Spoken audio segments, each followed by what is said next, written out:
Alors, j'ai récemment reçu des messages de trois personnes différentes me demandant comment je éclairais trois scènes distinctes dans mon dernier projet.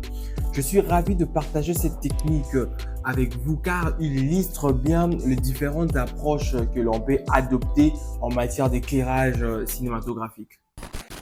Alors, déjà pour la première scène, contrairement à ce que l'on pourrait penser, je n'ai pas utilisé d'éclairage artificiel. J'ai plutôt choisi de travailler exclusivement avec la lumière naturelle du soleil. Cette décision a été motivée par de contraintes budgétaires, le transport d'équipements d'éclairage étant coûté.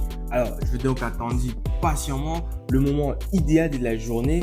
C'était vers 16-17 heures lorsque la lumière solaire étant la plus favorable. Pour optimiser l'éclairage, je simplement ajouté un réflecteur ou un bounce stratégiquement placé pour réfléchir la lumière sur l'arrière-plan. Alors, cette technique a permis d'éclairer une séparation nette entre le sujet et le fond, donnant plus de profondeur à l'image. Après l'étape d'étalonnage en post-production, j'ai obtenu le rendu final souhaité. Alors, la deuxième scène a été réalisée par l'équipe de production Warriors.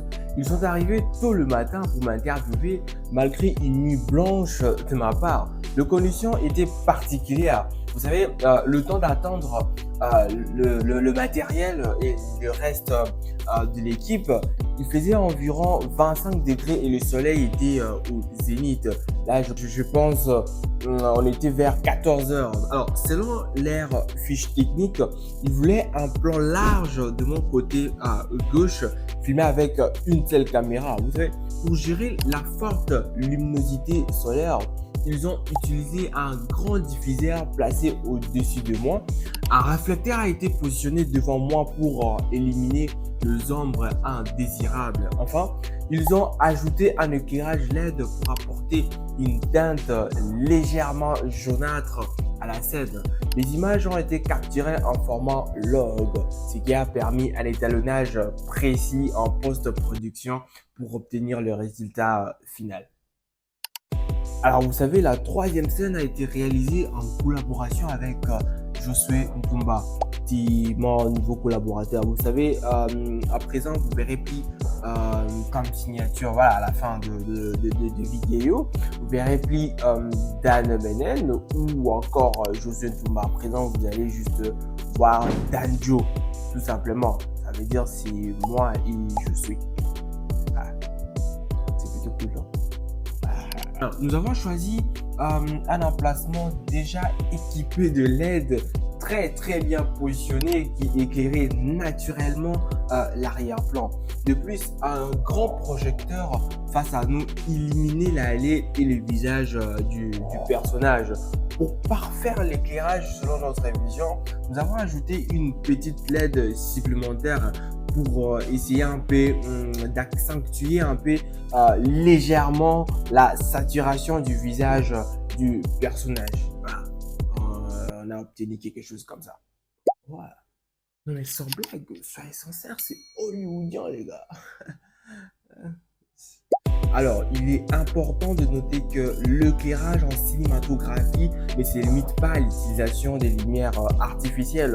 Travailler aussi avec la lumière naturelle du soleil peut souvent donner des résultats remarquables, surtout lorsqu'on sait saisir le bon moment de la journée. La nature nous offre une palette d'éclairage riche et variée et savoir l'exploiter peut grandement améliorer la qualité visuelle de nos projets. N'hésitez pas de vous abonner à ma chaîne, à liker et à partager cette vidéo. Vos commentaires sur mes contenus sont précieux, vous savez, car ils nous permettront d'engager des discussions constructives pour améliorer continuellement la qualité de mes productions. Et surtout, n'oubliez pas l'importance de la pratique. Sortez et allez filmer. C'est en forgeant qu'on devient forgeron. Ouais, passe.